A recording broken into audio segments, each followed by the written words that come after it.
we have Dave Macko with us. Get your pens and papers ready, folks, because he's going to give you some information to take down. We're going to open the phone lines at 888 677 9673 nationwide. Again, nationwide, 888 677 9673. And locally, toll free, the 216 calling area 216 901 0933.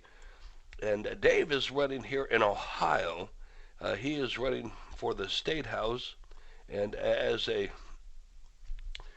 Libertarian candidate. Now, I've spoken at some of the Libertarian over the years, and we've had some interesting times. Okay, we've been challenged.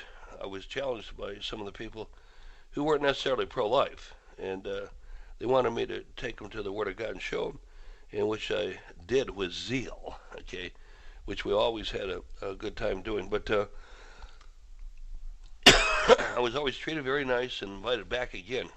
So now here you're running, and you have a pretty good, which your stands a few liberty and justice issues, marriage, juries, driver's license. Tell me about, well, let's start with the drug war.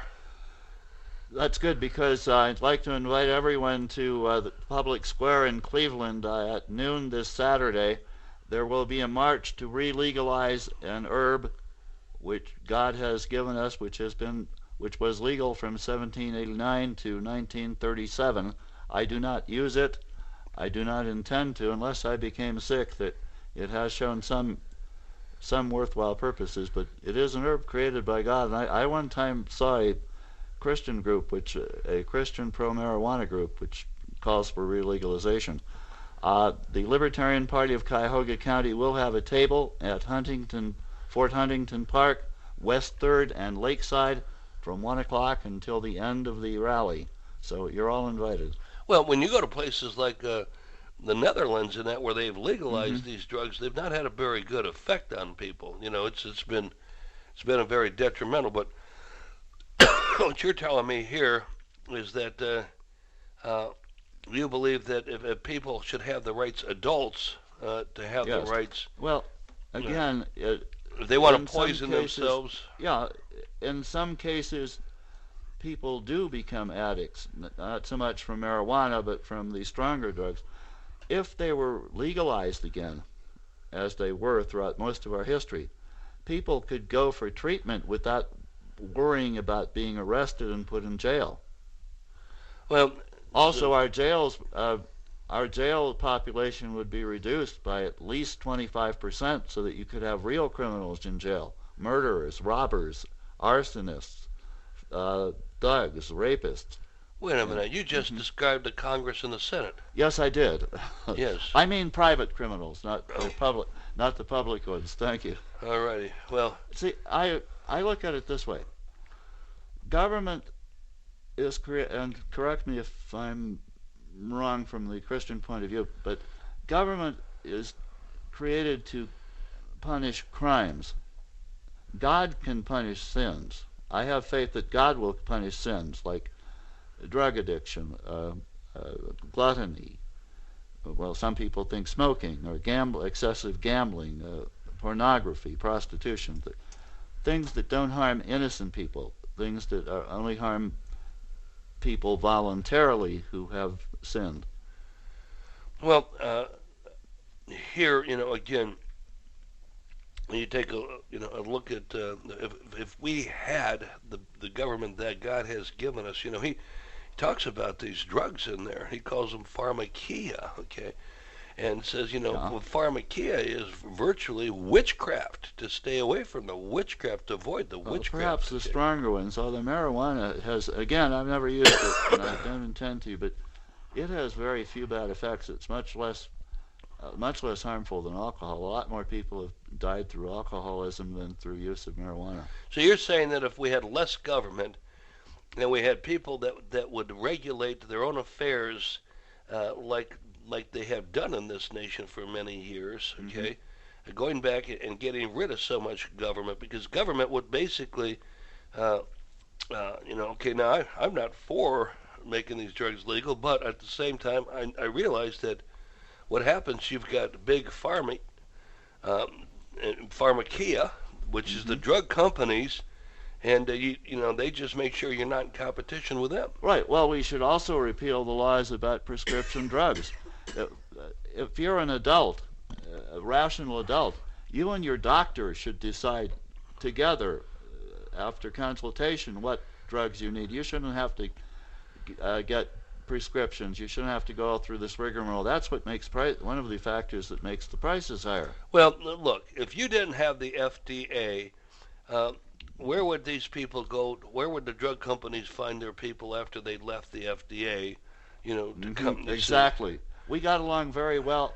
I've been tempted when I ran for Congress in 2008 and now to just have a single sentence platform. Repeal the 20th century and this one too. If we didn't have a law, if we didn't have a law in 1900, there's no reason we should have it now. All right, Jerry, let me know when the calls come in. What do you folks think out there? We're gonna be talking about that. Should they, now here, Dave thinks that they should legalize these drugs. That the right of adults to use whatever substance they wish should be honored. Okay, all drugs should be repealed immediately, and innocent prisoners should be freed. All right, now we have a whole lot of people in prison today, and do you know what though? The inmates that I minister to, and I've been in prison ministry for many decades. Virtually almost 100% of them, almost 100%, Dave, were on drugs, either alcohol or some other drug when they committed a crime. Almost 100%. Well, part of the problem is that with the laws against drugs, the prices have gone up so much higher that some weak people are induced to commit crimes to get the money. If the drug laws were repealed, the prices would go down, so there would be much less incentive to commit crimes to get the money to have the drug addiction. While we have a minute, if everyone has their paper and pen ready, I'd like to give my website, www.mackoforliberty.com. All right, that's www.mackoforliberty.com. Phone lines are open nationwide. What do you think about this? What do you think about this thing, the border there? I believe what's going to happen. I think, if this stuff continues, if Al Sharpton, Comrade Sharpton, goes down there and tries to stir up more trouble, this is exactly what the Communist Party is doing. If Al Sharpton, agent provocateur for Obama, goes down there and stirs up more trouble, the idea is to find a good reason not to have elections in November. Folks, we're telling you, this is what they want to do. And they're seeing if there's a way that he can declare martial law. Remember, in April of 2008, we told you that the banks were going to collapse in September. In April 2008, when they had, for only the fourth time in the history of our nation, Congress met in a closed-door session. No cell phones were even allowed in. And they talked about what do we do, how do we find safe haven. We told you about that. We sent a newsletter out telling you what they did. And we told you that they knew that the banks, because those that are called Democrats, were collecting that. Now, one of the reasons back in 2001, when Bush tried to put some regulations and rein in Fannie Mae and Freddie Mac, that he couldn't do it was because it wasn't just the communists, the Democrats, there were Republicans. They were getting their money. The fascist branch too. And they made sure, the Democrats made sure that the Republicans got some of that walking around money, okay? But here now, if you take a look at who has taken place, for example, with I'm having one of my senior moments here tonight. Not having a good night, folks, all the way around. The Goldman Sachs thing. All of these guys, the vast majority of these who were in charge of Goldman Sachs, all Democrats. Mm-hmm. All Democrats, and people don't understand it. All voted Democrat, gave money to the Democratic Party. They only spread enough around to the Republicans to go to. the rhinos that they needed to influence. Congress has to solve the money problem by abolishing the Federal Reserve System, as Ron Paul has recommended. There's not too much that can be done on the state level. Regarding not holding elections in November, if you just have if the contest stays between the two corrupt old parties, the Democrat Communist and the Republican Fascists, I really don't think there's a reason not to hold the elections. If the Libertarian Party became prominent, or one of the other alternate parties, and if the American people started to wake up, yes, then it's a real possibility. But remember, if the FedGov refuses to hold elections, then they're effectively suspending the Constitution, and they have no legal authority anymore. Well, and then that's you have to decide where they cross the line. That's up to each of you. I can't tell you what to do. You have to decide that for yourself. Well, I would disagree with you, and I'll tell you why. We've had on this radio program, there are people running in congressional races in a lot of these districts. For example, 18th congressional district. You have about 8 or 10 candidates just on the Republicans out there. Now, you've got a guy, Coach Dave Dabemeyer. He's a good friend of mine. There are certain good men. I'm not saying there's no good people in the Dave Republican Party, is or not even going to let them change or it. even a few in the Democrat Party. But I'm saying that the parties themselves are corrupt. Well, they are corrupt. What I'm telling you, The you send leadership, enough. yeah. You send enough of the good people in, they can change that. And guys If like they him. can do that, God bless them. If Ron Paul can turn, if Ron Paul can turn the Republican Party around, God bless him. But if they can't do that, we need an alternative. And I think the best way to send a message is for everyone listening in Ohio on Tuesday morning, you go into your election booth and ask for a libertarian ballot.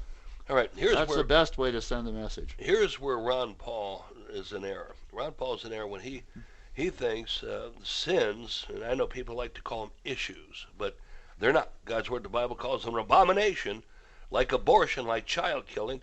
He thinks should be turned over to the individual states. Well, let me defend Ron Paul for a minute. That's not abortion is a crime. That abortion hurts, well, it kills innocent people, the most innocent people. So that's a crime. That's not a sin. What Ron Paul's concern is, and mine too, is that murder is a state crime. It's not a federal crime. And every time we've given the FedGov more power, it has turned out horribly. Besides that, for the last 37 years, the Republicans have held either the presidency or at least one House of Congress for all but 6 of those years. And yet we continue to have at least 50 million, and as you said, possibly even 100 million unborn babies being killed. That's where it's at. Now, let me go back and tell you here. Here's where you're overruled. God, when he gave us the institution of human government, he made it very, very clear the entire purpose of divine human government was to preserve the image of God, that be a man. When a child is killed in the womb, what you have done, you have just now transgressed God's dominion. You have committed a federal violation. The word federal means the highest authority, okay? But it's not the FedGov is only the highest authority in certain areas. Well, that FedGov, what states, you're talking, I'm talking about the Supreme Court of the universe, and they've said to destroy the image of God. And again, today, right now down there in Arizona, the reason you have such problems is the federal government is not doing what it's supposed to do. It's supposed to be protecting the rights of the people. I totally agree with you. Now, our government has no standing. Our government has power. They've got no more legitimacy than anything. Our government has no more legitimacy than the man in the moon. And anyone says they do is a liar, and the truth is not in them. We Let me haven't say had that a again. decent president since Calvin Coolidge. Yeah, our government has no more legitimacy. And I get so tired of these prissy preachers coming up and whining and crying and sniveling about Romans 13, which they totally pervert that. But again, our government has no standing at all. It's got power, just like if I were to pull out a gun right now and say, who's the prettiest, you or me? And you'd say, well, I know you'd say we're both ugly, right? Okay. But if I was to say, give me your money, you say no. Then I pull out a gun and I say, now give me the money. I'd win that argument, wouldn't I? Yes, you would. See, so now, for a while, that's just what our government does. It has power, but no authority, no standing. It's totally violated all of God's laws. The very first statute